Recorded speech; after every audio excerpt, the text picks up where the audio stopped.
This is Cameron Chai here from azonano.com, and I'm speaking to Barbara Foster from the Microscopy and Imaging Place, or the MIP. How are you doing today, Barbara? I'm great, thanks Cameron. Excellent. So you're carrying out now the first global study on the AFM market conducted with AFM users. Correct. How are you going about collecting data for this study? We've sent out over 1,000 emails to a very specified microscopy list, and we've mounted a web-based market survey. People just click on the link and they can go to the survey, take it, and we download the data. And where can people go to participate in your study? The link to the study is at www.microscopyeducation.com, which is a subdivision of the MIP.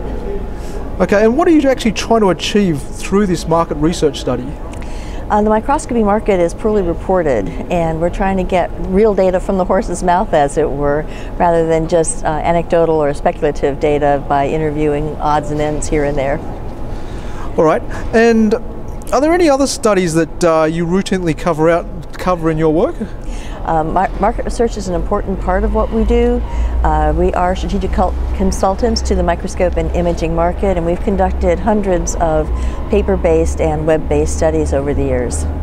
And are there any statistics that support the importance of this kind of research for companies? Yes, a colleague of ours, Ralph Grabowski, has actually created what is called the M to E ratio. The M stands for market knowledge, and it's measured in the number of dollars spent getting to know your audience.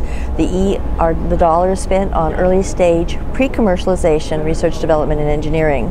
And those companies that have market to engineering ratios of 1.25 or greater are guaranteed success.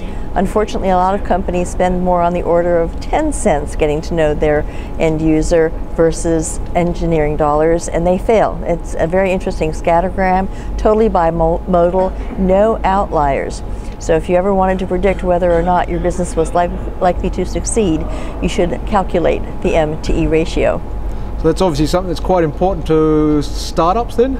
It is. We've conducted market research actually since 1991, and we have found that companies that do this early stage market reduce their risks, and they also get to market faster because they know what to build. They also build more economically and are able to get to revenue earlier. I guess that's what everybody wants to do, is get to market fairly quickly and start making some money. Right, right. All right, and how far down the track are you with the study at the moment?